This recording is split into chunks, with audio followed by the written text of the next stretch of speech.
Episodio 11 de 6 a 1 de La Trinchera. Bienvenidos. Vamos a hablar con un invitado especial, candidato a la presidencia, Rodrigo Paz Pereira, candidato presidencial por el Partido Demócrata Cristiano, exalcalde de Tarija y actual senador por su departamento. Líder de la Agenda 50-50, una propuesta que busca dividir equitativamente el poder y los recursos entre gobierno central y regiones, promotor además de un modelo de Estado descentralizado, institucional y enfocado en servicios públicos eficientes. Rodrigo, qué gusto. Bienvenido. Un cariño para todos ustedes, agradecido por estar con este equipo para consultas y debates y un saludo para toda la gente que nos está viendo en todo el país. Nos preparamos para comenzar. Bien, Rodrigo, el tema principal es ¿y si Bolivia se gobernara desde las regiones? Descentralización, justicia y modelo económico con Rodrigo Paz. La primera consulta, diagnóstico de la crisis multidimensional. ¿Cuáles son los factores estructurales que nos han llevado a esta crisis? A ver, primero reiterar el agradecimiento por el espacio, agradecer que se pueda debatir sobre estas temáticas. Si tú me preguntaras hoy día si estamos en una crisis económica, sí, no lo puedo negar, pero sobre todo es una crisis de Estado. Este Estado no funciona, este es un Estado que no aprovecha o no es parte de la organización de todas las potencialidades que tiene el país. Es un Estado hiperpresidencialista, es un Estado centralizado en una supuesta locomotora que dicen ser el Estado. Es un Estado que no potencia los recursos humanos, no potencia las regiones, no potencia las economías regionales. Es un Estado que asume el déficit como un derecho, o sea, aquí se gasta más de lo que se produce, no importa si genera eso inflación, si genera eso un modelo de gestión de las instituciones por encima de las necesidades del país. Es un Estado que no se preocupa por el cambio, el dólar, que es tan central a la economía de los bolivianos. Es un Estado que ahoga al formal, que es un 15% de la economía, y sin embargo no atiende a lo que debemos resolver a futuro inmediatamente, que es el 85% de la informalidad. Hoy día en Bolivia tú tienes 500.000 entre empresas y unipersonales que son formales, tienes otro 500.000 de bolivianos y bolivianas que son parte del aparato estatal, pero tienes 5.700.000 informales en la calle, que están en la Feria Barrio Lindo, que están en la Feria 16 de Julio en el Alto, que están en la Feria de Oruro Cantuta. Y es un Estado que no está atendiendo más que generando una demanda de la gente para sobrevivir como organización. Es un Estado que depende de un partido político, porque no podemos hablar anterior a, de hecho se entiende que el 2009 se cambia. Hay una nueva constitución y se entiende que cambia todo esto para generar toda una nueva dinámica en la Bolivia de hoy. Los resultados son nefastos y los bolivianos básicamente trabajamos para mantener un Estado y un Estado que no trabaja para facilitarnos, que pueda generar una instancia de desarrollo de los bolivianos y las bolivianas. Yo creo que en ese marco, si volvemos, no es tanto el tema de la economía. Te pongo un ejemplo, hoy día los commodities a nivel mundial, por los factores internacionales de la guerra, Irán, Israel y una serie de cosas, están en los precios extraordinarios.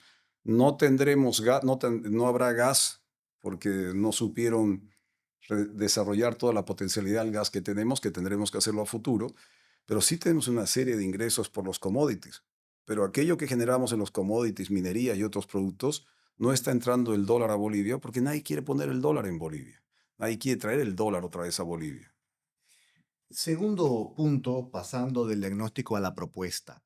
Nuevo modelo económico, la Agenda 50-50. ¿Redistribuir presupuesto nacional es una utopía o una necesidad? No, nunca se ha hecho.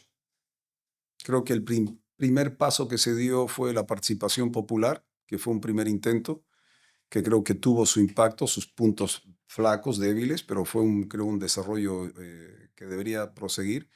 Pero hoy día nunca ha habido, o sea, no se ha dado en la historia de Bolivia ningún presidente ni los actuales candidatos a la presidencia que entiendan de que al Estado tranca, como lo llamamos nosotros, porque ese Estado tranca, todo tranca.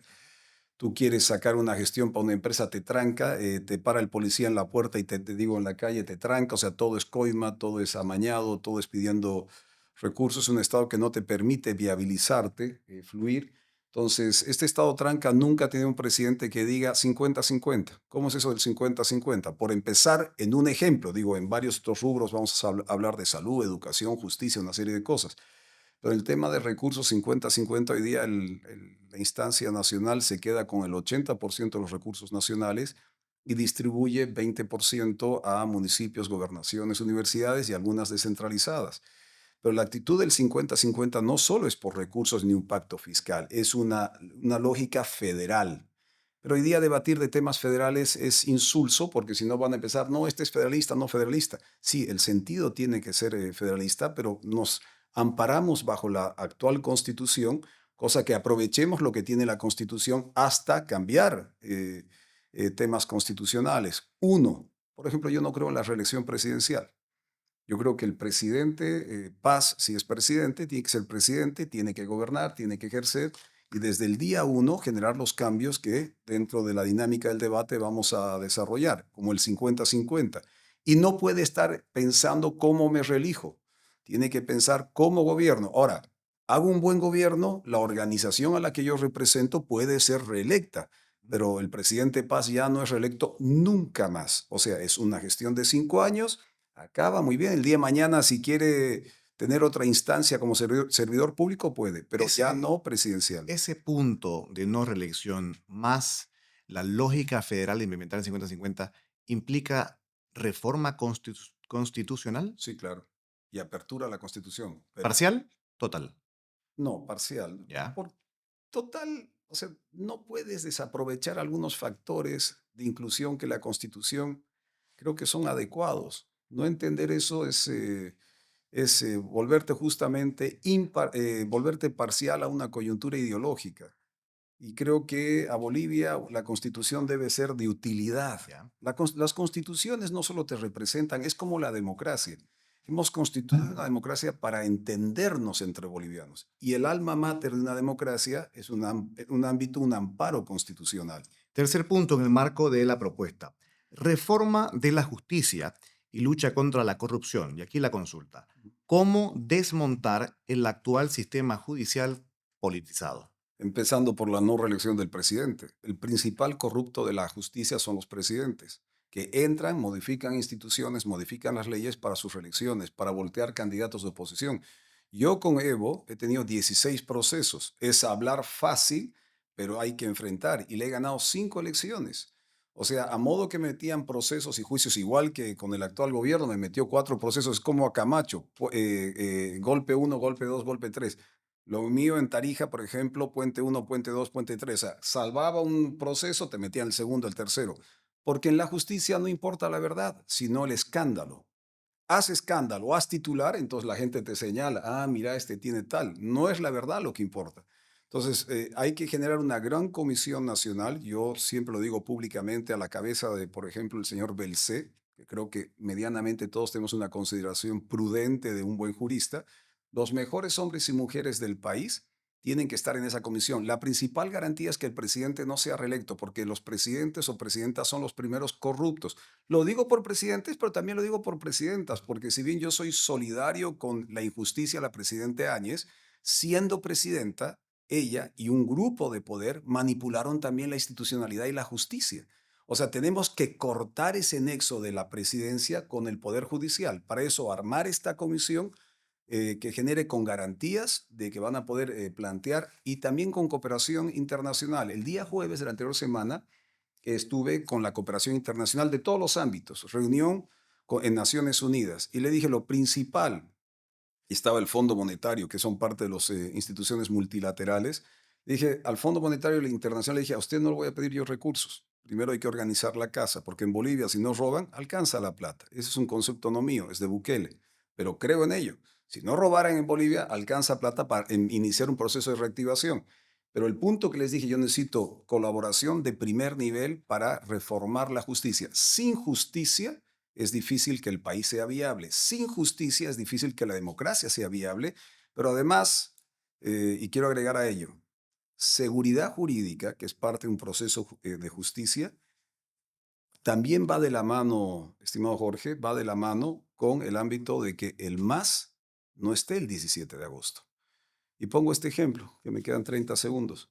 Un amigo empresario cruceño se fue a invertir al Paraguay y cuando le dije, volvé para reinvertir, Rodrigo, cuando se vaya al MAS es la primera señal de seguridad jurídica y de justicia en Bolivia.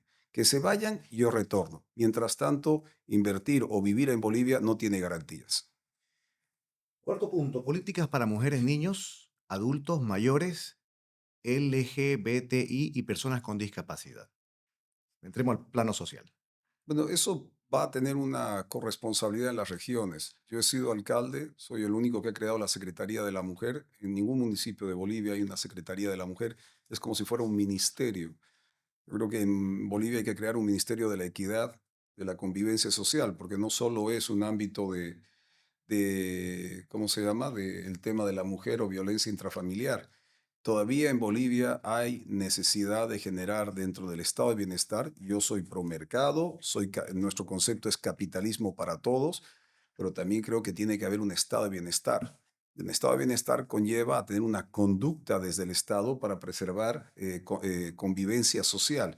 Creo que tiene que haber un espacio de la equidad, del comportamiento, de la convivencia, más allá de géneros, más allá de posturas personales de cualquier tipo, tiene que haber las garantías desde la institucionalidad para la convivencia.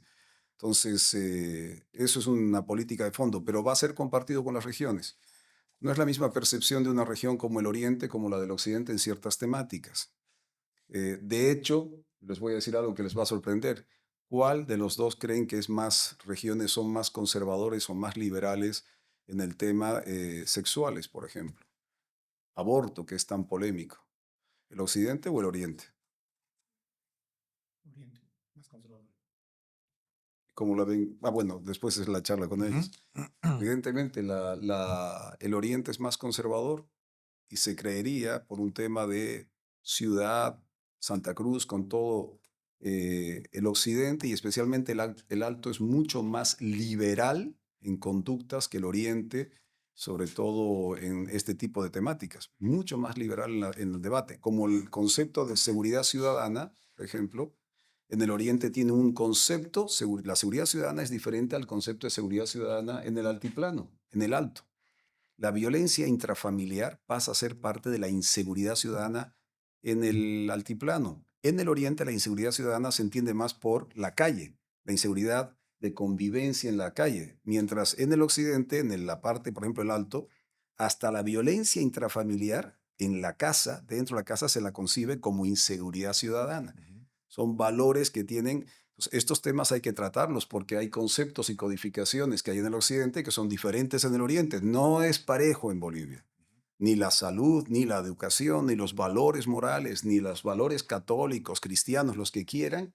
Cuando uno cruza y viaja todo el país, yo me he viajado más de 220 municipios, más de 230.000 kilómetros, y lo que parece tener una lógica en el Occidente es una lógica contraria o diferenciada en el Oriente. Estrategia frente a la crisis ambiental, incendios y la propiedad de la tierra. Mire, yo creo que debo ser el único candidato que no solo ha creado un parque nacional, y yo quiero que lo investiguen, el Parque El Cardón, que es el segundo parque más grande del continente de cactus y cardones.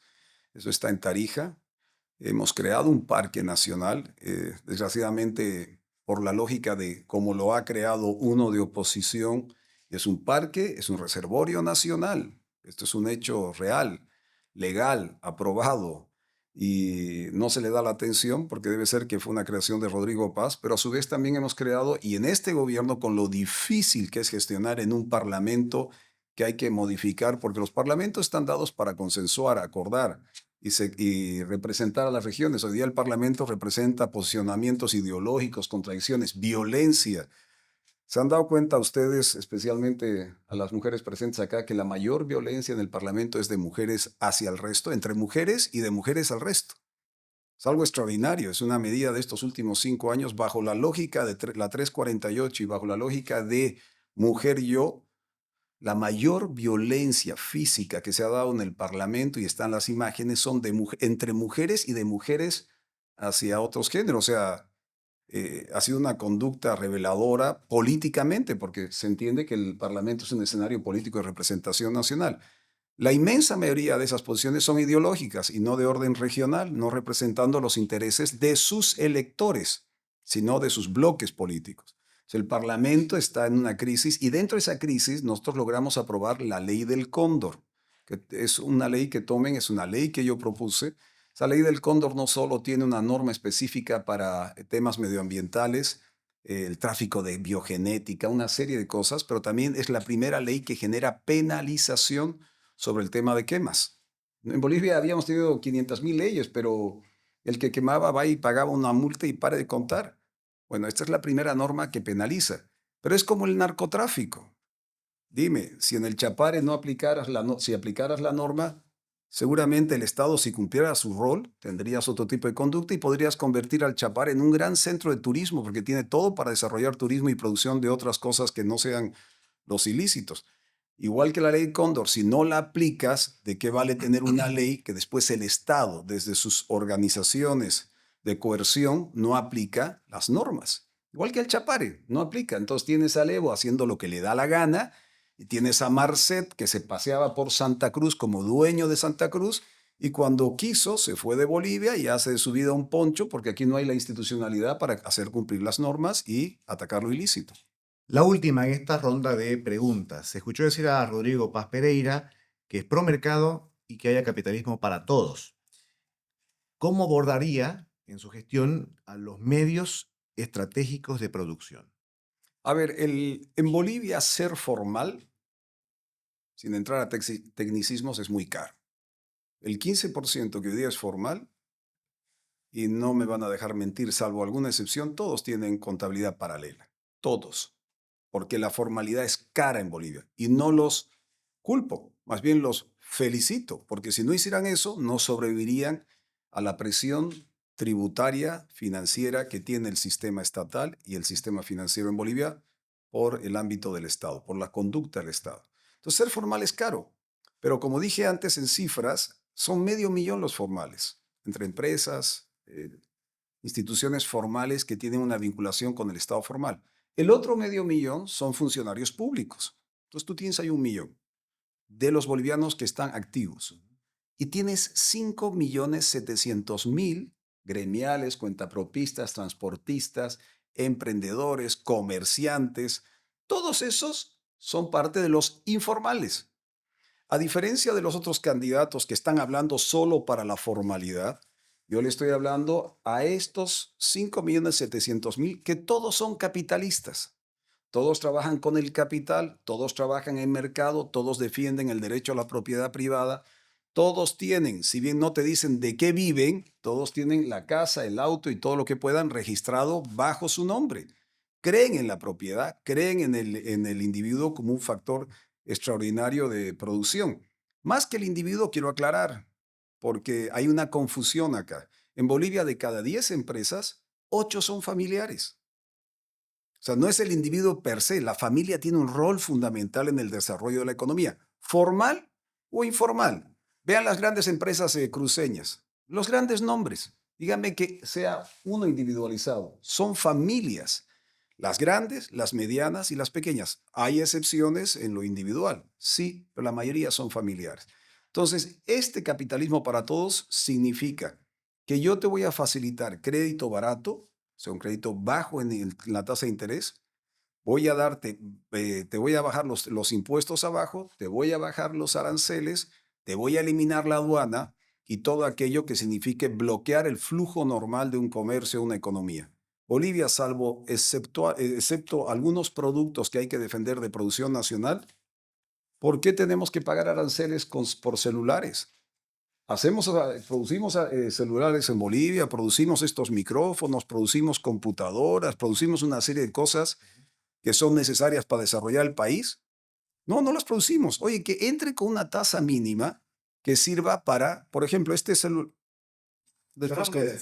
Bueno, que este celular, el que traiga estos celulares, pueda meter los celulares, pero requiere carreteras. Entonces, lo que te estoy cobrando es una tasa para mantener o construir infraestructura. Pero no te estoy cobrando en sí el arancel por el producto, porque quiero que entre tecnología, quiero que entre todo este conocimiento o estos instrumentos para potenciar lo que no hemos dejado potenciar los últimos 20, 30 años. Bien, cerramos esta ronda de diálogo para dar paso a las preguntas individuales de cada panelista. Iniciamos la ronda de preguntas, 2 minutos para preguntar, 3 minutos para responder. El turno es de Óscar Tomjanovich, economista y politólogo. ¿Cómo estás, Rodrigo? Me llamó la atención en el programa de gobierno que presentaron, estrategia número 7, restablecimiento del equilibrio macroeconómico para frenar el deterioro del poder adquisitivo de la moneda. ¿Cuál es, en su diagnóstico, el origen o la causa de estos desequilibrios macroeconómicos y qué rol juega el financiamiento del Banco Central a los déficits del gobierno? Yo creo que en líneas generales todos entendemos de que gastamos más de lo que producimos. Entonces, el déficit fiscal es central. Segundo, el sinceramiento. Ayer me corrigió un amigo mío, me dice, Rodrigo, no se dice asinceramiento, sí se dice, porque a nivel popular se dice hay que asincerarnos. Y mi amigo dice, no, eso no.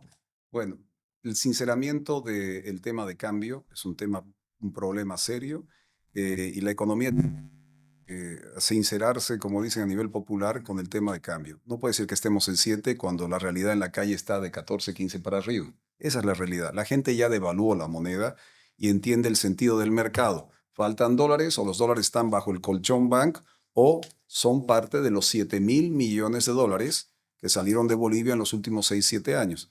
Entonces, uno, yo te diría que es el déficit fiscal. Está claro, gastamos más de lo que producimos. Dos, el tema del manejo del cambio en Bolivia. La lógica, la política, el tipo de cambio. Tres, el tema del Banco Central, que es un Banco Central que no se está preocupando por políticas monetarias, se está preocupando más por el tema fiscal. O sea, no es su prioridad. La prioridad de un Banco Central son políticas monetarias, pero además la calidad de gente que tienes en el Banco Central hoy día responde a un concepto de la caja chica del gobierno nacional. O sea, el Banco Central el año pasado entregó a valor de 4.200 millones de dólares al gobierno central cuando la gente no tenía dólares en la calle. Y el Banco Central, nuestro Banco Central, es el que le entrega estos 4.200. Pero si le agregas a que en los últimos 20 años, en las empresas estatales, todos los bolivianos que estamos acá, más los que están en la calle, debemos ya 6.000 millones de dólares por construir empresas que supuestamente eran para sustituir importaciones, está claro que el Banco Central no está cumpliendo su rol. Y un cuarto aspecto creo que es fundamental en tu pregunta, Oscar, es esos 7.000 millones de dólares que están afuera, ¿cómo los repatriamos? Bueno, primera acción que hay que hacer para dar seguridad jurídica, como dijo mi amigo que se fue al Paraguay, es, oye, que salgan más. Con el MAS, con Andrónico gobernando o cualquier otro, está claro que las políticas de Estado van a continuar, del Estado como prioridad, como centralidad. Segundo, hay que generar una serie de beneficios tributarios y financieros para que cada dólar que vuelva a Bolivia sea premiado. Oye, me traes un dólar, te voy a premiar. Y tercer aspecto, está claro que también hay una serie de otras políticas. Yo creo en los bonos de carbono, creo profundamente. Santa Cruz tiene 12 millones de hectáreas en reservorios. Si pusieras la mitad de estos reservorios cruceños, tú puedes mover entre 250 a 300 millones de dólares solo para Santa Cruz en bonos de carbono. De hecho, Charagua, que es un municipio cruceño, por culpa de este gobierno, no está habilitando sus bonos de carbono que le van a generar 200 millones a un municipio de 40.000 ciudadanos, lo cual eso sería extraordinario porque en el mejor momento de Santa Cruz, con esto termino, en el mejor momento de Santa Cruz por el gas, Santa Cruz recibió 250. Va a haber un municipio, Charagua, que por emitir bonos de carbono va a recibir 200 millones de dólares en los siguientes 3 años. Creo que eso son buenas noticias y los dejamos desarrollar estas políticas. El turno es de Guillermo Domínguez, estudiante de Derecho y de Relaciones Internacionales. Adelante, por favor. Buenas, ¿qué tal, Rodrigo? En su plan de gobierno dice que congelará empresas públicas deficitarias. ¿Cómo funcionaría? ¿Por cuánto tiempo sería? ¿Qué fin tendría? ¿O por qué simplemente no habla directamente de privatizarlas o simplemente cerrarlas si es que estas son ineficientes y solo drenan nuestros recursos? Esa palabra congelar me ha hecho pleito porque ¿cómo vas a congelar? Bueno, la idea de fondo ¿qué es? Hay que auditarlas. El 8 de noviembre soy presidente, el 9 de noviembre estoy haciendo un decreto para que el 50% de los recursos del Estado central que se van para estas empresas estatales se van a ir a las regiones.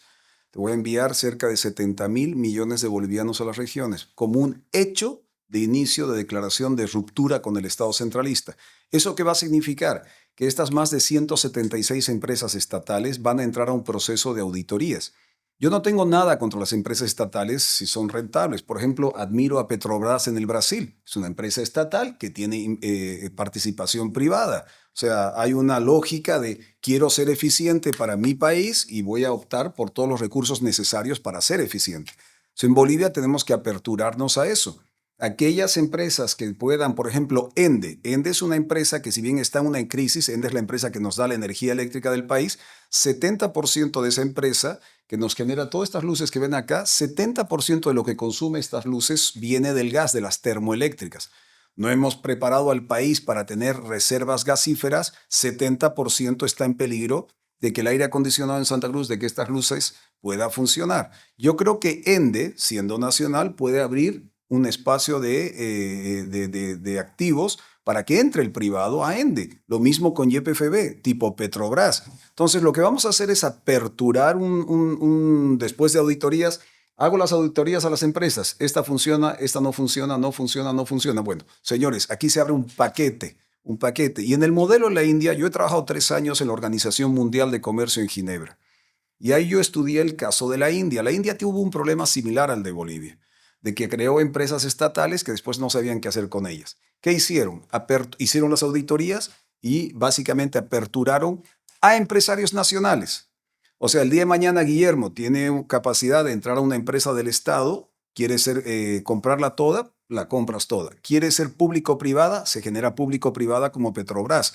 Y las que no funcionen, se las cierra, porque no son viables, como esa empresa de papa frita de 25 millones de dólares en el Alto, o el ingenio que hicieron en San Buenaventura, si no me equivoco, en el norte de La Paz, de 360 millones de dólares, que no hay tierra donde producir la caña. Entonces, lo que funciona, vamos a darle la opción, pero sin ningún peso, monetariamente hablando, de aquello que se va a ir para las regiones en el 50-50. El turno de Juliana Póñez para su consulta con Rodrigo Paz. Adelante, por favor. Primeramente, un cordial saludo. Mi pregunta es la siguiente. ¿Su gobierno es transitorio o reformador? Esto en el contexto de las evidentes fallas que ha tenido, bueno, el Estado boliviano. ¿Su gobierno entonces estaría buscando la transición para sacar al MAS o una reestructura en el país, en base también a las declaraciones que ha emitido más temprano? Mira, no se me hace en lo personal un problema de que sea de transición. No tengo ningún problema porque además va a ser un gobierno del presidente Paz solo por 5 años. Y voy a gobernar. Eso es lo que voy a hacer. Voy a gobernar. Voy a tomar las determinaciones para que haya un giro en lo que creo que debe ser la Bolivia del siglo XXI. Los candidatos que estamos viendo, especialmente en Santa Cruz, los 2 supuestos primeros candidatos en Santa Cruz son un modelo de los 30, 40 años de gestión del Estado. Yo me rompí esta rodilla jugando fútbol. Cuando fui a buscar un doctor que me operara, habían algunos que tenían renombre y otros que no tenían tanto nombre, no eran tan famosos, pero que habían operado o que operan la rodilla 2, 3 veces al día. Opté por aquel que está todos los días operando más allá de los que tienen renombre. Hoy día en estas elecciones pasa igual. Hay candidatos, con todo el respeto, como Tuto y Samuel, que fueron ministros hace 35 años atrás, en el gobierno de mi señor padre Jaime Paz Zamora. Bolivia ha cambiado extraordinariamente, especialmente estos últimos 21 años. Este monstruo del Estado Central, este monstruo tranca, yo he estado combatiéndolo, pero además en elecciones. Yo no me he quedado acá porque alguien me puso a dedo. Cada vez que me he enfrentado al masismo, les he ganado en las urnas, con voto. Y creo que la transformación que tenemos que hacer ahora es de un gobierno de 5 años que tome las decisiones que haya que tomar en todos los rubros y que tome decisiones, no reelecciones, pero con un modelo que tiene que ver a lo que conlleva el siglo XXI y no con lo que nos están pidiendo. ¿Cómo puede ser que la primera opción para reformar el país sea ir al Fondo Monetario Internacional a pedir 12,000 millones de dólares? Yo soy contrario a eso. En este país, vuelvo a decir lo que dijo Bukele, en este país si no se roba, la plata alcanza. Por lo menos para reactivar y ordenar. Tú después tendrás que tomar decisiones, pero tú no vas al banco y le dices, mire, señor del banco, estoy viniendo acá porque tengo que reactivar la economía de mi familia. Bueno, ¿cuál es su plan de negocios? ¿Cómo va a reactivar usted? ¿Cómo se está ordenando? Porque tú vas al Fondo Monetario Internacional y te toma por lo menos 2 años sacar un crédito de los que están pidiendo. No es que mañana vas y te dan el crédito, por lo menos 2, 3 años. Mientras tanto, tienes 5.700.000 bolivianos dentro del ámbito de los informales que si no reciben señales claras, te desordenan el país. ¿O tú crees que Samuel, con todos sus hombres y mujeres de seguridad y sus vagonetas, va a llegar al centro del Alto y le va a decir en Sencata, como yo estuve el día domingo con todas las organizaciones Sencata, donde hubo todos estos conflictos del año Octubre Negro y 2019, pare, espéreme, ya voy a traer la plata del Fondo Monetario Internacional o Tuto, a ver si los deja entrar en el Alto. Esto necesita soluciones rápidas y después ordenando la casa, sí puedes ver qué pasa con el contexto de cooperación multilateral. El turno de Marcelo Paz, que es formado en sociología. Adelante, por favor. Bueno, ¿qué tal, Rodrigo? ¿Cómo estás? Mira, siento que es necesario desmitificar un poco el discurso que hacen los candidatos. En ese sentido, cuando mencionas capitalismo para todos, a mí me choca mucho, ¿no? Por eso quería consultarte, ¿qué entiendes por capitalismo? Y cuando hablas para todos, exactamente para quiénes. A ver, termina este encuentro, salimos a la calle y ¿qué vemos en la calle? ¿Socialismo? Yo no pillo socialismo en este país. Todo el mundo funciona con el capital. El capital, es más, en el Alto hay un tata capital, hay un santo que se llama capital. Yo he estado en ese santo, he visto y lo que generan como devoción, porque es el capital el que construye el techo, es el capital el que les da salud, es el capital el que les da trabajo, es el capital el que le da comercio. El capital se ha vuelto un eje central. Todos los bolivianos somos capitalistas. El que me diga que no, que me descubra la pólvora de que sin capital funciona. Sea del día a día, lo que puede ser un taxista con su capital de trabajo que cuida para tener la gasolinita, para pagar la renta del propietario del vehículo, para volver a la casa, para entregar a la familia.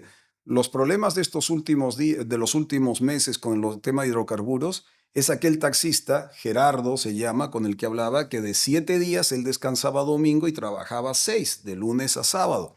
Con las filas, el hombre trabajó ya solo 4, 3 y medio o 4. No generaba el capital que tenía que llegar para entregar a la familia, no generaba el capital para tener que trabajar porque 3 días no podía laburar. Eso empezó a descomponer la relación de la familia. Llegaba y la señora le decía, oye, lo del día, no hay lo del día porque me he pasado 7, 8, 10 horas haciendo fila en la gasolinera.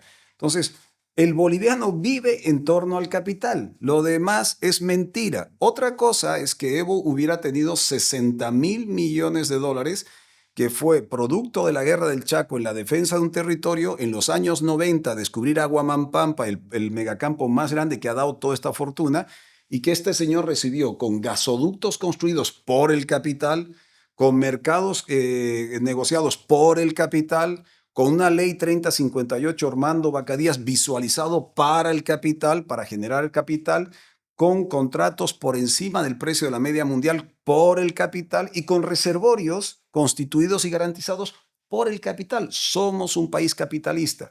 Por eso yo hablo del capitalismo para todo. Pero ¿cómo te voy a hablar del capitalismo para todo si no te entrego capital para que tú te puedas desarrollar? Entonces, el capitalismo al que estamos acostumbrados es el de consumo. No, ese yo no estoy hablando de ese. Yo no te voy a dar crédito para que consumas.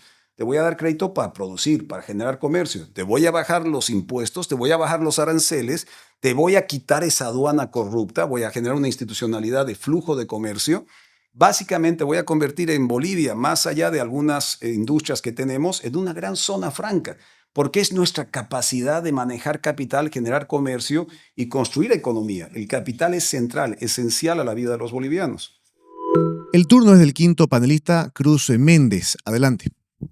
¿Qué tal, Rodrigo? Yo estoy escuchando atentamente sus intervenciones y me llama algo la atención de que usted habla de sincerar el tipo de cambio. En este sentido, a mí se me presenta la pregunta de qué va a hacer con los combustibles. ¿Va a quitar la subvención? ¿Qué tan fuerte va a ser? ¿Va a ser shock o va a ser gradual?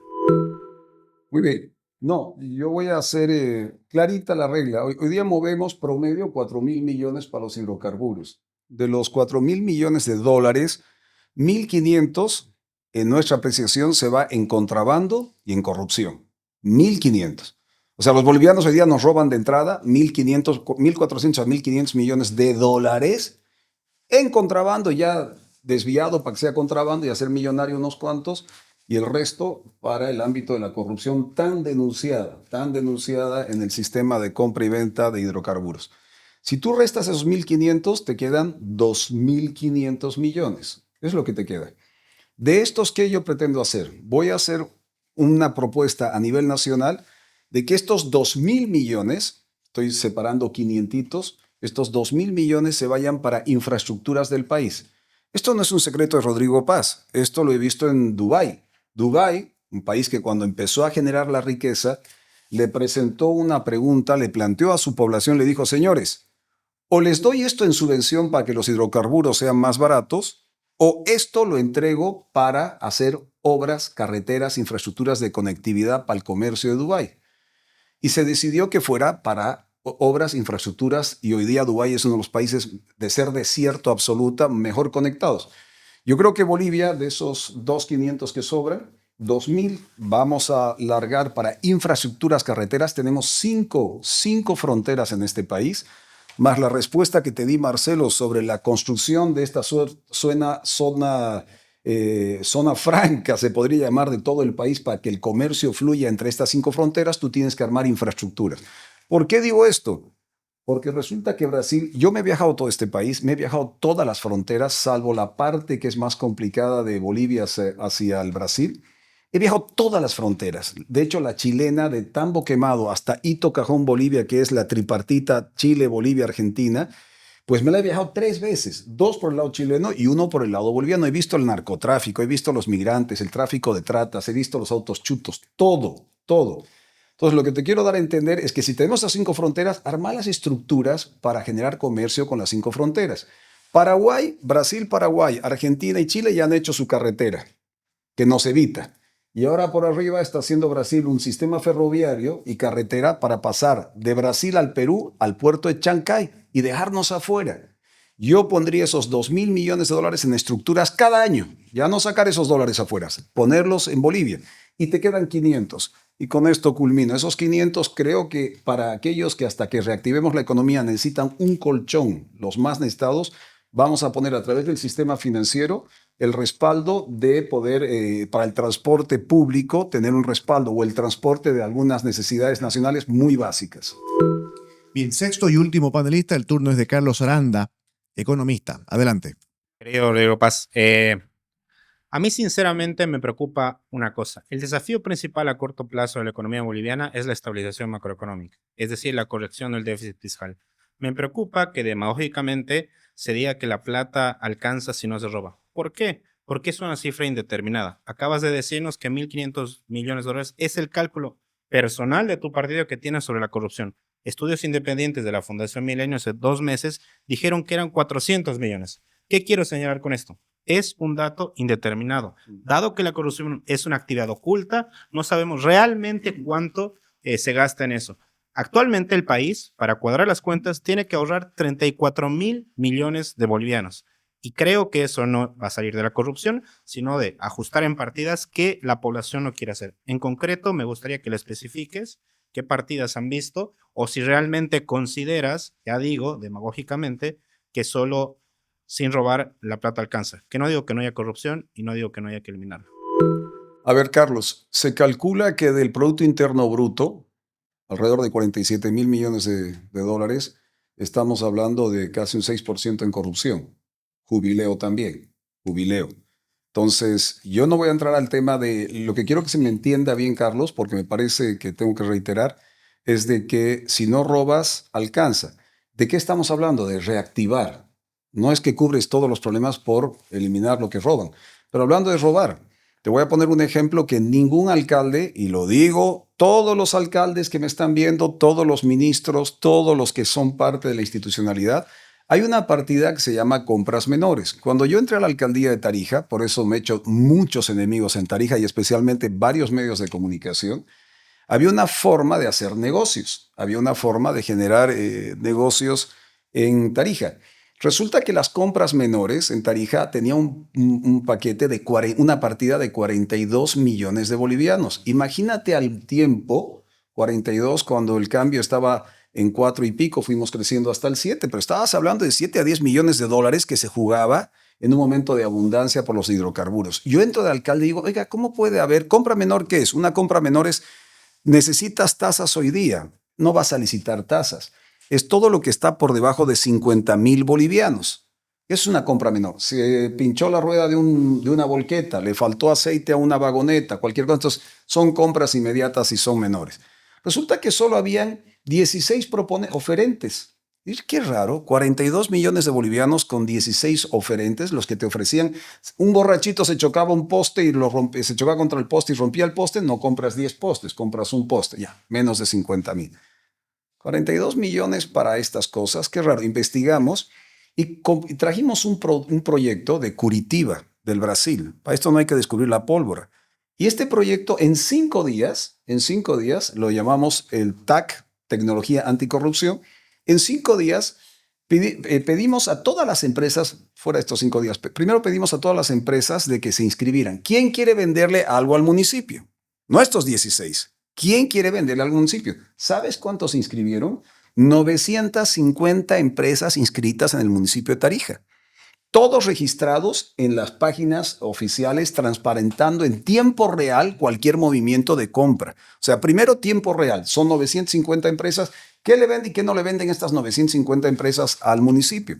Y de ahí hicimos un sistema. Voy a tener que robar un poquito de este, justo hablando de robar, voy a tener que sacarle tiempito. Resulta que este sistema lo trajimos de Curitiba, pusimos a esas 950 empresas, las inscribimos. ¿Usted qué vende? Yo vendo aceite. Ah, muy bien, sector aceites. ¿Usted ruedas? Sector ruedas. ¿Usted qué? Sector postes. Sector hamburguesas, sector, porque a veces compras hasta comida. Bueno, dicho esto, cuando venía una licitación, necesitamos comprar postes. Llamábamos, mandábamos por WhatsApp o al correo electrónico de todos los que vendían postes en la ciudad. Y se presentaban todos los que querían vendernos, yo qué sé, 5 postes. El sistema digitalizado le largaba un número a la empresa, a cada una de las empresas. El 530, el otro era el 1500. Nadie sabía qué número correspondía a la empresa. El mismo sistema, sin que haya intermediación de burocracia o corrupción de por medio, había un funcionario acá que estaba al otro lado de la pantalla. Y si tu empresa era la 530, era la empresa de Carlos que vende postes, yo funcionario, la computadora me decía el 1600. O sea, no había relación entre tu número que te daba la computadora al número que daba al funcionario. La computadora es la que elegía quién ganaba por un centavito. Por un centavito decía, ganó Carlos. Entonces, recién cuando Carlos se presentaba y decía, yo soy el 530, al otro lado se enteraba el otro, había ganado Carlos. En 5 años de gestión, ni una sola denuncia de corrupción. Y pasamos de 42 millones de bolivianos anuales a 18, 19, máximo 20 millones comprando lo mismo. O sea, eran 22 millones que sabe Dios dónde se iba. Eso ocurre en todos los municipios de Bolivia, en todos los ministerios de Bolivia, en todas las instituciones que generan compras menores. Bien, cerramos la ronda de preguntas, nos preparamos para la ronda de debates. Iniciamos la ronda de debates. El primero en debatir es Carlos Aranda. Bueno, ¿qué tal, Rodrigo? Creo que son 2 cosas urgentes que tiene que responder quien aspira a la silla presidencial. 1, el tema de cómo ajustar las cuentas públicas. 2, el financiamiento. Muchas veces escucho que se hace mención al llamado Colchón Bank. ¿Cuál es lo problemático de esto? El principal agente económico que necesita dólares hoy en el país son los privados, efectivamente, pero sobre todo el Estado. Se está diciendo cuando se quiere aludir a que los dólares van a salir de los que están en la calle, los que están afuera, a que van a ser utilizados por el gobierno central. El Banco Central ya le debe a los bancos comerciales 2,000 millones de dólares. Nadie va a meter un peso en el sistema financiero si incluso no se ve que esa deuda se ha saldado. Así que cuando dices que no se va a acudir a una línea de financiamiento a corto plazo, creo que hay algo que no cierra en la propuesta. Esa es la consulta. Me parece válida la observación y tú acabas de darme la respuesta. Es que a corto plazo no te van a dar financiamiento. Hay que entender cómo proceden las instituciones multilaterales. No te dan... de hecho, Goni Sánchez Lozada se cae pidiendo 200 millones de dólares al Fondo Monetario mediante el Banco Mundial y no se dio. 200 millones de dólares para pagar salarios y se cae Goni. O sea que hay que entender que tienes que tomar unas determinaciones previas. Ahora, hemos hablado fue con Cruz De los 4.000, hemos quedado solo 500 en el tema hidrocarburos. O sea, estamos cortando, hay un fuerte indicador en el tema subvenciones que son alrededor de 2.600 millones de dólares. Entonces, ¿el precio, cuál calculan que estaría en el El precio? precio se va a abrir. No, ese es un cálculo mentiroso. Hay un candidato que ha dicho va a estar a 5 bolivianos. Igual creo que es una eso no es demagogia verdad. terrible. Eso no es verdad. Pero entonces te está diciendo que se va a pagar el precio internacional de mercado. Pero vas a generar un colchón para los más necesitados, que también lo dije. Hay 500 millones de dólares que estoy dejando. Esa es mi lógica de cómo ver, hay que atacar esto. Se podrá estar de acuerdo o no, pero es la lógica con la que estamos trabajando. Y vas a aperturar. No puede ser que YPFB sea el monopólico en este país. Vas a aperturar libre importación. Mira, estaba en Cañadas. Sé que a ustedes las anécdotas no les gusta, pero bueno, es parte de la democracia escuchar. Estaba en Cuatro Cañadas el otro día. Los pequeños y medianos productores me dijeron, Rodrigo, yo puedo pagar a 6 a 8 bolivianos. Estos son datos reales. No son lectura de libro ni encuestas, no. En Cuatro Cañadas, las oleaginosas, el maíz, el sorgo, me dicen, nosotros podemos llegar a pagar 6, 8. Los grandes, los que se reunieron después en la CAO, pueden llegar a pagar entre 11 y 13. ¿Cómo haces tú para ayudar a estos que están en 6, 8 bolivianos el litro de diésel, cuando los grandes pueden llegar a un margen El de precio 11 a 13? internacional es 1.3 dólares. Sí, Si fuera solo 6.96 el tipo de cambio, que no es, ya sería 10.50. Estás Correcto. diciendo entonces que con el precio que se va a sincerar, los productores pequeños no podrían seguir produciendo. te estoy dando la información que los productores pequeños me dieron a mí en Cuatro Cañadas. O sea, me dijeron, esto es lo que podemos alcanzar. Ujú. ¿Cómo nos ayudas? ¿Cómo nos vuelves más competitivos? Con ese fondo de estabilización, ¿tú crees? ¿Cómo hay el fondo de estabilización para el tipo de cambio? ¿No es cierto? Que en líneas generales yo creo que todos van a aplicar un fondo de estabilización para el tipo de cambio. Pero ellos me decían, Rodrigo, si yo tengo 6 o 8 bolivianos para pagar, ¿cómo me ayudas para ser más competitivos? Y de ahí nace toda esta propuesta, te voy a dar crédito barato. Porque ellos, ¿de dónde reciben? ¿Tú sabes dónde reciben el Esa es crédito? otra. ¿Tú no ves una interferencia negativa que se controlen las tasas de interés que se van a dar para estos créditos? Si desde un punto de vista del banco, un proyecto de inversión no es rentable, lo que no se puede hacer es desde el gobierno central decir, ok, va a ser rentable y tú le vas a dar a un crédito preferencial. De hecho, esa política la aplicó el masismo. Hay para el crédito productivo y de bienes social tasas máximas de interés. Y eso también ha generado un desorden en el mercado monetario y en el sistema financiero. Carlos, los banqueros nunca han ganado más plata que con el masismo en la historia. Y si me dices Pero no que se debe. no, se debe. Se debe porque parte de la gestora y los fondos de pensiones, y se debe a una serie de beneficios que el masismo le ha dado. O sea, Sí, yo estoy de acuerdo. Carlos, yo no le voy a negar, a mí me gusta que la gente gane plata, pero también, sobre todo en el sistema financiero, quiero que me ayuden que otros también ganen plata. Entonces, Estoy completamente de acuerdo. dicho esto, el masismo ha hecho más rico a los banqueros como nunca en la historia de este Y país. por eso ahora les vamos a cobrar, vamos No, a decir qué no, tasa de no, interés no, deben no, cobrar. no lo tomes de esa manera, sino que creo que estamos con la capacidad de que ellos entienden de que si el sistema financiero se cae en Bolivia y no damos además oportunidad a la mayoría de los bolivianos, que son estos 5.7 millones de informales, Ujú. podemos generar una crisis política de tal convulsión que no aguantemos como sociedad. Entonces, lo que tú tienes que evitar como prioridad, no hay sistema financiero si no resuelves el problema de la gente. Eso es lo que estamos queriendo encarar. Bien, gracias Carlos por la intervención. El segundo panelista en debatir es Juan de la Cruz Méndez, estudiante de periodismo. Adelante. ¿Qué tal, Rodrigo? En todas las intervenciones he notado que usted lleva la conversación hacia el tema de la corrupción. Podemos estar de acuerdo que es uno de los mayores problemas que tenemos. Sin embargo, aquí yo tengo la preocupación de que se dice el problema, pero no se dice cómo solucionarlo o no se profundiza. Y ahí yo tengo un serio problema aquí. Tenemos una libertad de prensa que está en condiciones paupérrimas. El último informe de Reporteros Sin Fronteras está estamos en el 93, en posición 93. Tenemos una asamblea legislativa que no puede fiscalizar y tenemos un sistema judicial que está atacando, llamémosle, a como de lugar. Entonces, no termino de entender cuál es el tema que se va a abordar, cómo se va a funcionar esto.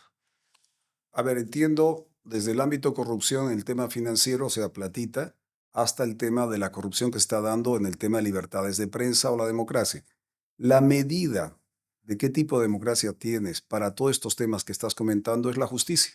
Mala justicia, mala democracia. Por ende, mala democracia, malo todo. Malo todo. Porque ya entra, y por eso decía, la primera reforma es que el presidente no va a ser reelecto.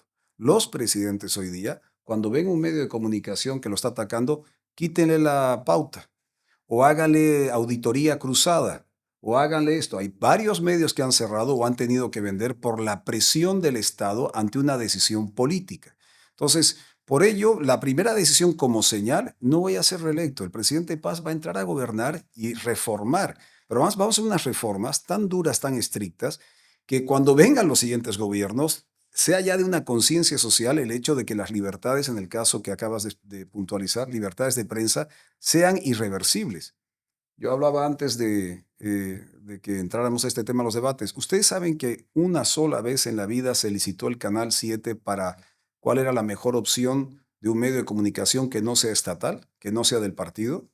¿Sabían o no sabían eso? ¿Ustedes creen que pasó eso alguna vez? ¿O siempre el Canal 7 ha sido del Estado y del partido de gobierno? Vale, aquí tengo una pregunta. Sobre el tema de la libertad de prensa. Uno de los grandes problemas que tenemos acá es que no hay ninguna ley de transparencia, es decir, el Estado Sí. no es transparente. Tengo la preocupación de que usted está usando un discurso presidencialista. A partir del gobierno se va a reformar todo y a mí eso me preocupa. ¿Y por qué en su plan de gobierno no hay ningún tipo de esbozo de borrador de alguna ley que facilite eso? Transparencia, que sea fácil transparentar o que en la Asamblea Legislativa se pueda fiscalizar, porque no se puede. Ahí tal vez hay una interpretación, acepto tu punto, más bien no es presidencialista. El no ser reelecto es no presidencialista.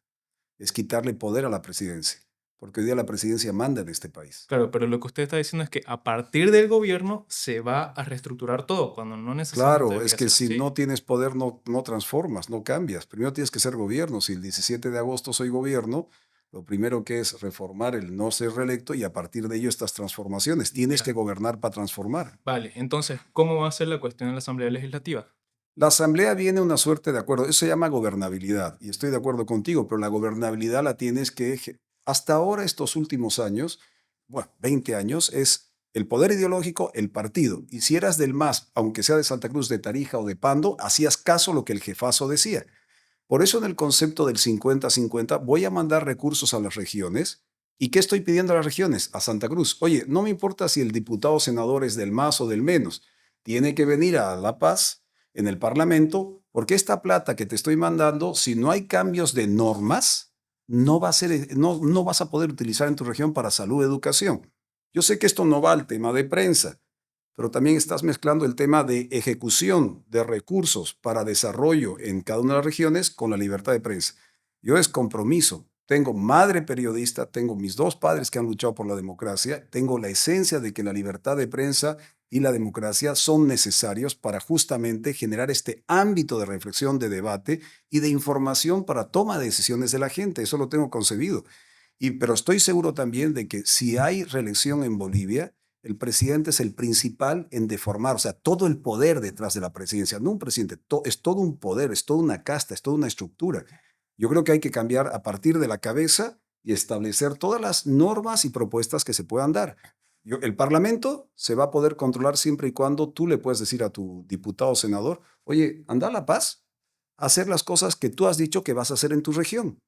Y la única manera de hacer eso es que yo te diga, te estoy enviando estos recursos, te estoy enviando estas atribuciones, tu diputado y tu senador tienen que cambiar esto y generar alianza de Entonces el regiones. Ejecutivo manda. Sigue No, siendo el problema. El Ejecutivo manda, senador obedece. ¿Eso estoy entendiendo? ¿se me permite? Te estoy mandando recursos a tu región y te estoy diciendo, como presidente, tu diputado, tu senador que tú has elegido en Santa Cruz, tiene que venir al Parlamento a cambiar estas normas, donde va a empoderar a la región. Sí, el Ejecutivo te está explicando algo que es necesario transformar. No es que mande, está construyendo un nuevo formato de estructuración del desarrollo de la economía, de la democracia, a través de las regiones. Vuelvo a decir, yo soy federalista, solo que es un tema que no hay que debatir. Yo quiero transferir esos debates a las regiones y no se centralice en el poder central o en el Estado central. Bien, bien, se acabó el tiempo. Gracias, Cruz, por la intervención. El tercer panelista en debatir es Marcelo Paz, sociólogo de profesión. Adelante, por favor. Yo quiero volver a la pregunta inicial que te hice porque siento que es necesario, ¿no? Sobre todo alguien que quiere ser presidente tiene que tener claros los conceptos que maneja, ¿no? Cuando usted habla de capitalismo para todos, siento que está hablando más de que se le va a dar ciertos recursos a las personas para generar un pequeño capital, pero no está hablando en sí de lo que son los medios de producción, ¿no? Entonces, no sé si está confundiendo los conceptos. Entonces, en ese sentido, yo quisiera consultar ¿cómo va a abordar usted esto de los accesos a los medios de producción para el sector informal? Y no hablo de los microcréditos, ¿no? Porque hablar de capitalismo es mucho más profundo, sino cómo van a ser dueños de su capacidad productiva. ¿Cómo van a ser dueños de su capacidad productiva? Claro. ¿Por qué no serían dueños de su capacidad productiva? No, por eso, ¿cómo lo van a hacer? O sea, porque usted habla solamente de dinero. O sea, el capitalismo no es dinero. O sea, el dinero va más allá, ¿no? No, a ver, hay capitalismo en el crédito productivo y hay el capitalismo del crédito de consumo. La mayor parte del capitalismo que entendemos vía Chile, Estados Unidos, es el crédito de consumo, que te ponen una tarjeta, que es un otro concepto. Del ámbito que yo estoy hablando del capitalismo, Marcelo, es el tema del crédito productivo, para producir, para generar tu emprendedurismo, emprender, tu empresa, tu patrimonio, tus recursos respetados por un Estado que se ha vuelto el eje central de la locomotora, que es un capitalismo de Estado. El capitalismo puede ser de Estado también. Tú sabías, Marcelo, que o sea, del 100% de la economía china, China es comunista, ¿no? ¿Es comunista o no es comunista? Políticamente sí, económicamente. Tú sabías que Discrepo, ¿no? 70%, Pero es que cuando usted maneja el eslogan permíteme, capitalismo para todos, siento que está confundiendo un poco los conceptos. aclárame, Porque, perdón, el capitalismo básicamente se habla de los medios de producción, ¿no? ¿Cómo el sector informal va a acceder a los medios de producción? te estoy dando, hoy día el modelo informal accede a modos de producción, solo que no está formalizado. ¿Y cuáles son los modos de producción de Bolivia, por ejemplo? Por ejemplo, tú sabías, aunque sea paralelo, grandes problemas que tiene la cervecería nacional, es un modelo de producción similar a la cervecería, que está en el ámbito de lo informal. Producen, son propietarios, desarrollan su capital, desarrollan un modelo de producción privado, pero no pueden competir porque en el momento que entran a la formalidad, los impuestos, el ámbito tributario los vuelve inviables. Ser formal en Bolivia es caro, es costoso. Entonces, tienes que entender, o por lo menos intento explicar, que tú le vas a generar un crédito productivo al ciudadano, tú vas a establecer un modelo de producción donde tú vas a tener acceso a ingresar, por ejemplo, tecnología. Tus aranceles van a ser muy bajos. ¿Quieres desarrollar una cerveza? ¿Quieres desarrollar un producto, el que quieras? Tú vas a tener tu sistema, tus instrumentos de trabajo, de desarrollo de esa instancia privada, y te estoy garantizando que tu formalidad va a ser barata. Hoy día la gente, los modos de producción en Bolivia no se formalizan porque es caro. Caro, en el ejemplo que tú quieras, dame cualquier ejemplo de lo que tú percibes. Dame un ejemplo y te lo explico de El- cómo ellos no participan de la Los formalidad. recursos naturales son parte de los medios de producción. No hablemos de la minería, por ejemplo. ¿Cómo haría eso? La minería, por ejemplo, hoy día buena pregunta, Marcelo. Nos vamos entendiendo. Los cooperativistas. Hace 2 años movieron más de 3.000 millones de dólares en Bolivia. ¿Sabes cuánto dejaron de impuestos? 63 millones de dólares. Se llevaron 3.000, movieron 3.000 millones, quedó en Bolivia 63. Los cooperativistas con los que he hablado, ¿sabes qué me han dicho? Rodrigo, quiero que nos ayudes a hacer un banco. Perdón, un banco, pero yo no voy a poner recursos del Estado, no voy a poner recursos públicos. No, nosotros nos queremos organizar, oficializar y queremos hacer ya sea un banco o un fondo, lo cual me parece un primer paso para reordenar la economía, para que entren dentro de la formalidad. ¿Qué hizo el Paraguay? Paraguay abrió las puertas y dijo, señores, vamos a sincerar, palabra que no existe, pero lo vuelvo a reiterar, nuestra economía. Un presidente del Paraguay formalizó su empresa que movía al año 1.500 millones de dólares y pagó el 10% impositivo, 150 millones. Y se inscribe en el proceso de un mercado capitalista, un proyecto capitalista que era el Paraguay hace 25 años, y empiezan a legalizar sus modos de producción.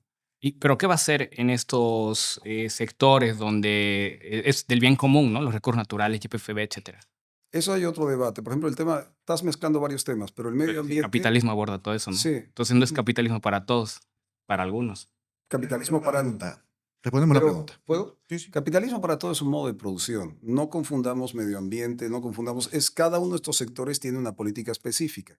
Pero, por ejemplo, el tema medioambiental, La Paz. La Paz pierde de 400 más que Santa Cruz, de 400 a 450 millones de dólares por no encarar el tema de los bonos de carbono en la zona norte de La Paz.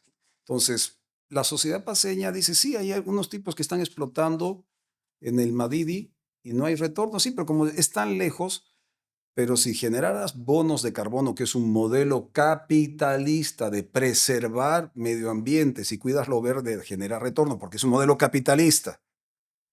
Si hubiera ese debate en La Paz, estoy seguro que la sociedad diría, oye, ¿por qué algo que es de todos solo genera retorno para unos cuantos y de forma informal? Estos temas hay que debatirlos y hay que proponerlos en el país. No los propone el gobierno del MAS porque hay negocio en eso. Si lo propusieras, hubiera un debate abierto y hubiera retorno para las regiones. El turno de la cuarta panelista, Juliana Poñez. Bueno, primeramente un cordial saludo. Yo la pregunta que le lancé fue si su gobierno se plantea ser transitorio o reformista, en el sentido de que usted menciona bastante, y es algo que no me queda claro y me gustaría que lo discuta puntualmente, Yeah. el tema del federalismo pesa que tenemos autonomías y sobre todo en el hecho de que no es que, evidentemente, de palabra somos en realidad un estado mixto, centralista en el sentido de que hay ciertos poderes que están centralizados y el poder se distribuye mediante las autonomías en los distintos niveles de gobierno. ¿Podría explicarlo puntualmente eso, por favor? Puntualmente, lo que acabas de decir ahora está bien en teoría Pero en y práctica, escrito. evidentemente, es discutible. Cuando el 80% de los recursos se quedan en el Estado central, lo otro es teórico. Claro. Entonces, por eso, puntualmente, para que quede claro ante la opinión pública y ante tu pregunta, 50-50. ¿Por qué digo federal, pero no entro en el debate? Porque después se aprovechan política y ideológicamente el federalismo quiere dividir, etc. Entonces, por eso yo no entro. Sobre la base de lo que hay en la Constitución, 50-50. Pero también vas a ir construyendo una suerte de autonomía, por ejemplo, en la salud. La salud, hoy día el 100% se maneja desde un Estado central y deriva unas responsabilidades a los municipios y gobernaciones. Entra el 50-50 también. Claro, porque Consulta. aquí estaríamos hablando sobre, se estaría usted metiendo en el tema de las competencias. Por ejemplo, lo que menciona usted es políticas del sistema de educación y de salud, que es una competencia exclusiva del Estado. Podemos discutir de que dentro de casi todas las Para tu competencias, pregunta, Estado, los municipios también son Estado, claro, las gobernaciones también son Estado. claro, Entonces, unidades de cuando gobierno. te abre la Constitución ese debate, tú tomas estructuras del Estado. Yo, siendo alcalde de Tarija, era parte del Estado que cubre un municipio, un ámbito, pero soy parte del Estado. El Estado, nos hemos confundido, el Estado está en La Paz. No, el Estado está en toda Bolivia, en todas sus estructuras estatales. En educación, propuesta, para que la pensemos. En la propuesta nosotros estamos queriendo que el 50% de la currícula, o sea, lo que es geografía, física, historia de Bolivia, eso lo cubre el gobierno nacional. El otro 50%, cada uno de los departamentos, porque Santa Cruz tiene una constitución de desarrollar recurso humano. Ustedes son recurso humano cruceño, pero cuando tú has salido del colegio no sabías hacer un plan de negocio, no sabías un mínimo de contabilidad, no sabías un mínimo de instrumentos ni cómo sacar un crédito, pero no te formaron además para ser un recurso humano viable. Te educaron, saliste de promoción, festejaste y dijiste, bueno, ¿y ahora qué hago? ¿Con qué instrumentos me desarrollo en mi actividad? Cada departamento va a tener el 50% a través de la academia, el sector empresarial, organizaciones sociales, etcétera, comité cívico en el caso de Santa Cruz, de organizar el otro 50% de la formación. Eso Es ya es por una eso que base. tenemos el tema, como le vuelvo a explicar, el tema de lo que son las competencias. Entonces, estaríamos hablando aquí de reorganizar las competencias, porque en lo que yo quería explicar es que la competencia exclusiva del nivel central es políticas de sistemas de educación y salud. Y si nos vamos a lo que vendrían a ser las competencias exclusivas, un nivel de gobierno tiene la facultad legislativa, reglamentaria y ejecutiva, delegando las dos últimas, que es la reglamentaria y ejecutiva, pero vemos de que en todas las competencias casi siempre está metido el nivel centralista. Correcto. Entonces estaríamos hablando acá de reorganizar las competencias, pero a la vez, vuelvo yo a mi pregunta, ¿no sería eso, no es un gobierno de transición, sería un gobierno de reformación, pero tiene 5 años? Sí. ¿Cómo podemos hacer entonces? ¿Cómo vamos a No entiendo. ingeniárnosla. Me parece bien. Transición en las reformas, ¿sí? De acuerdo. O sea, al ser poder exclusivo, como tú lo reafirmas, yo no lo leo así, pero me baso en tu pregunta, ser exclusivo, cedo, cedo. Y eso sí se permite, cedo. Entonces, porque lo que ha hecho el gobierno es concentrar. Claro. Nosotros vamos a recuperar. Con la participación popular estábamos en una vinculación de 60-40. 60% era el Estado central, y el Claro. 40% eran los estados, las derivaciones del Estado, que son municipios, gobernaciones. Con el MAS hemos vuelto al 80-20. Entonces, esto no es un problema de reformar la Constitución, es un problema de voluntad política. Y yo voy a poner el 50-50 en salud, en educación, en el pacto fiscal, en todo aquello que requiera fortalecer. Yo creo en el Estado desde las regiones y creo en la economía desde las regiones. Entonces la pregunta sería, y reafirmo, ¿tendríamos que volver a reorganizar el tema de las competencias? Sí. Eso sería todo. Bien. Gracias, Gracias. Juliana, por la intervención. Nos preparamos para el quinto panelista, Guillermo Domínguez. Adelante, por favor. ¿Qué tal, Rodrigo? En tu programa nunca se menciona ni siquiera una sola vez la palabra liberalización o apertura económica. ¿Cree usted en una economía de mercado o una economía ligada al Estado, con un Estado constantemente presente? No, lo primero que has dicho. El concepto de capitalismo para todos. Es verdad que hay una base del programa que se entregó y después en lo que se viaja el país, no te olvides, viajas el país, empiezas a recibir una serie de inputs, de información.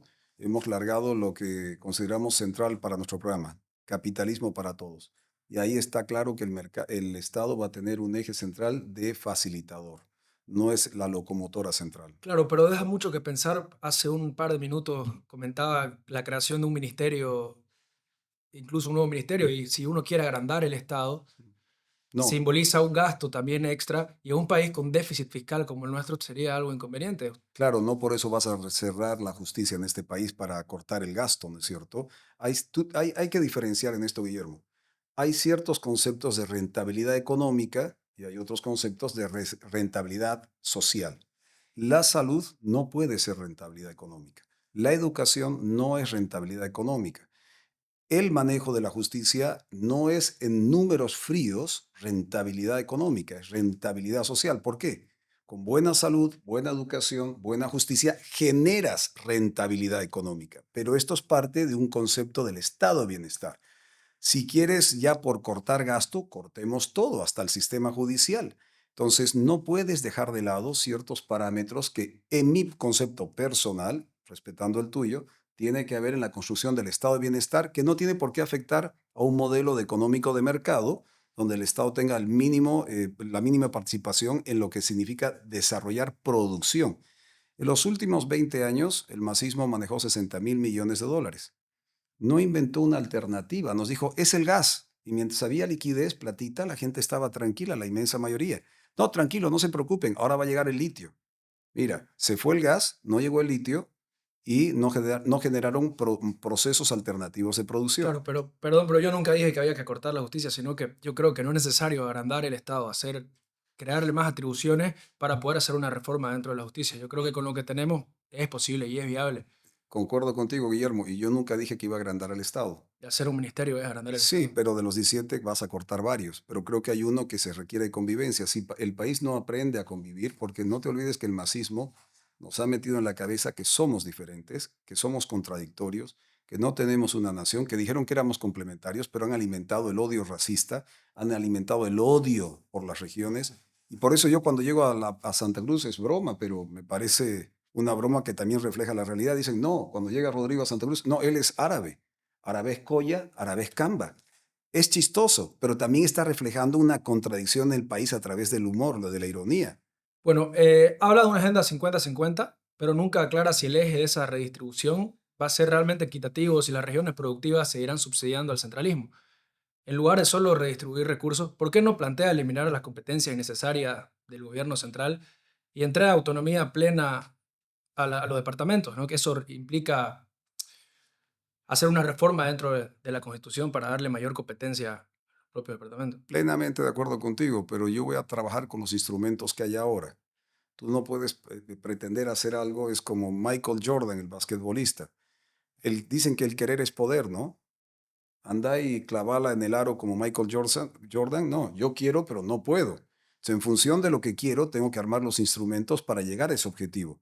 Estamos tomando las primeras fases. Segundo, yo creo en las desigualdades. Tú me dirás, ¿cómo es creer en desigualdades? Yo creo que el 50-50, por ejemplo, le va a dar una reactivación a la economía potosina. Imagínate el 50% de lo que produce Potosí, que hoy día se va al centralismo, que es bastante más ahora que lo de Santa Cruz, por el tema minería. Imagínate todas las empresas de Santa Cruz, las que ves en la calle, hoy día las Gracos, grandes contribuyentes, mandan el 100% de sus impuestos a La Paz. Pero Imagínate que el 50% de esos impuestos, la mitad de lo que se genera en Santa Cruz se va a quedar en Santa Cruz. Hoy día el 100% se va para allá. Es un cambio a la economía. ¿Pero qué garantía tienen estos departamentos de no ser castigados fiscalmente? Ser más eficientes. No, todo lo contrario. Sus parlamentarios, y es lo que hablaba con Juliana, o era con Marcelo, perdón. Tú cuando generas este cambio de legal y esos recursos van a quedar en tu departamento, ¿quién va a hacer esos cambios? Tu diputado y tu senador.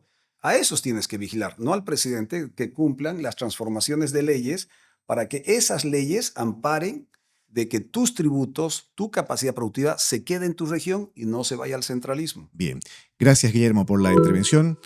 Turno del sexto y último panelista, Óscar Tomjanovich. Adelante. Bien, voy a retomar lo que decía mi colega Carlos. El principal problema que tiene Bolivia es el déficit fiscal.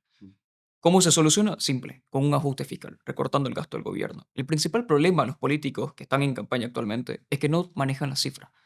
Por ejemplo, dentro de su propuesta de gobierno se habla de eliminar el déficit de los municipios. Está excelente, eso puede ser una parte del ajuste fiscal, pero representa menos del 0.5% del PIB. ¿Cuáles van a ser las otras partidas de ajuste? ¿Por qué pedirle a los municipios que se ajusten el cinturón, pero no así el gobierno central? Bueno, no es el sentido, pero bien que lo puntualizas para aclararlo, si no queda en duda. El déficit fiscal está en alrededor del 12% del PIB, o sea que es a todo el nivel del Estado que hay que hacer un ajuste, ¿no es cierto? El Estado a todos los niveles. Si yo voy a sacar 70.000 millones de bolivianos de las empresas estatales deficitarias, no te voy a transferir para que generes vos burocracia y mayor déficit en las regiones. No tiene sentido. Parte del corte es ajustar ese déficit fiscal. Si te voy a quitar el tema, porque voy a recortar el tema de las subvenciones, es parte de cortar el déficit fiscal. O sea, van a haber una serie de medidas que van a generar. Si te voy a aplicar el sistema TAC, esa tecnología anticorrupción que aplicamos en el municipio, es porque te voy a intentar cortar el 3% de la corrupción, que también se va al déficit fiscal, porque al final es platita de los bolivianos que se va en un gasto que no es parte de la eficiencia. O sea, hay una serie de medidas transversales en todo el país. Ok, hablemos los números. 12% de déficit fiscal. Sí. Si dejamos a los municipios sin déficit, aplicando el TAC o cualquier otro mecanismo contra la corrupción, resolvemos de ese 12% apenas un 0.5%. Todo el Estado. ¿Cómo? Exacto, pero hablemos en concreto, por ejemplo. ¿Empresas públicas se cierran o no se cierran? Esas dije claramente que vamos a la auditoría. Las que no funcionan se cierran y las que sí funcionan, pueden tener viabilidad, entra el empresariado nacional para hacer ya sea mixto, público-privado o absolutamente privado. Perfecto.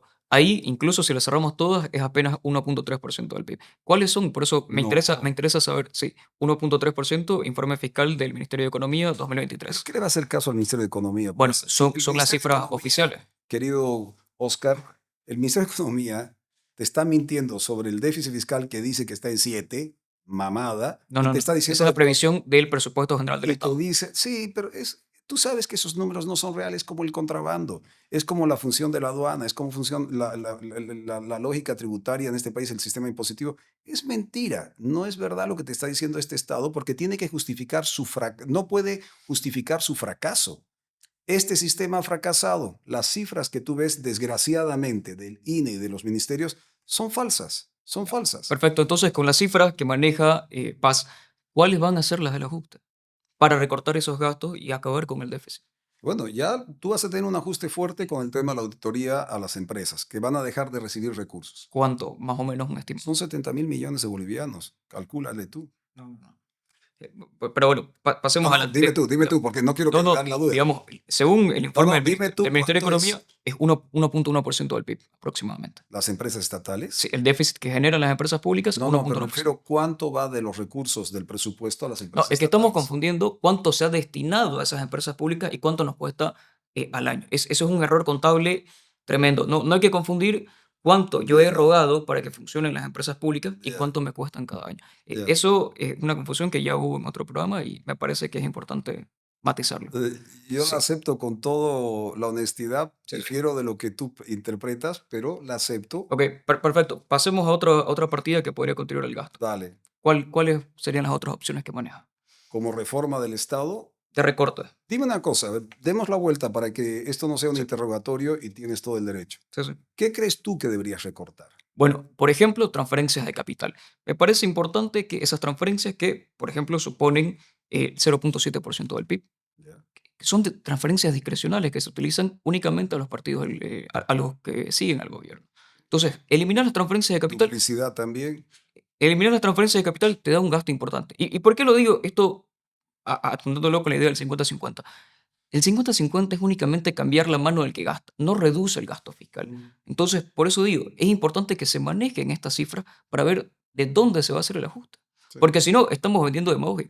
No vamos a esperar que el Colchón Bank, todos los dólares se vayan al gobierno, porque es el que más lo necesita. Entonces, lo que tenés que hacer es no únicamente ver cómo vas a aumentar tus ingresos, sino reducir tus Dime, gastos. si recortas, en tu conocimiento de la economía, si recortas los recursos para las empresas estatales, porque vas a Sí, cortar, 1.3% del PIB. lo cual no va a ir para el tema de tecnología en el exterior, ni compra de maquinaria, todo lo que nos hemos gastado hasta ahora, a los más de 6.000 millones. Esto alargaremos un cachito que Sí, está, cerremos la idea. o los más de 6.000 millones que le debemos todos los que estamos aquí presentes al Banco Central. Si recortas esa cantidad de dólares, si recortas las subvenciones, Sí. si vas a traer una política de premio al que trae su dólar a través de, ya sea tributario o ya sea a través del sistema financiero, que eso puede ser en los siguientes 2 años cerca de 3.500 millones de dólares. Y permitir, porque la primera seguridad jurídica, como dije al principio, es que el gobierno del MAS se vaya, porque tiene que haber una política diferente de que el Estado no va a ser lo central, sino las garantías para el comercio. ¿Cuánto crees tú que en los siguientes 2, 3 años podamos retornar o reactivar de los dólares? No para el gobierno, porque ya no los va a necesitar. Hemos hecho todos estos recortes. Bueno, si cortas el subsidio, por ejemplo, te estás ahorrando entre un 3.2-4% del PIB. Ahí se te va el 2.900 millones de dólares que destinás cada año al tema de los hidrocarburos. Y eso es lo que hemos dicho. O sea, ya tienes una señal clara de qué tipo de acciones vamos a tomar. Entre ellas la que acabas de mencionar, que ya lo dije antes. Me parece que falta todavía un 7% del PIB, Bien. que no es poco. No, no es poco. Pero no lo puedes hacer de la noche a la mañana. Ahora, un último. En el tema cambiario, acuérdense, ya Bolivia pasó por esto. El año 85, Víctor Paz ya hizo un proceso. O sea, los bolivianos sabemos del proceso. Con No hay recorte que, de gasto. no hay que inventar la pólvora. Veamos lo que pasó. Fueron soluciones adecuadas que se pueden reactivar en el momento que estamos viviendo. Bien, ¿Verdad? se nos acaba el tiempo, el debate sé que es intenso. Gracias, Óscar. No, gracias. Cerramos la ronda de debates. Llegamos al final de 6-1 en su episodio 11 junto a Rodrigo Paz Pereira. Gracias, Rodrigo. Agradecidos a todo el equipo y un saludo para todo el país. Un agradecimiento. Muy amable y gracias por estar. Hasta la próxima.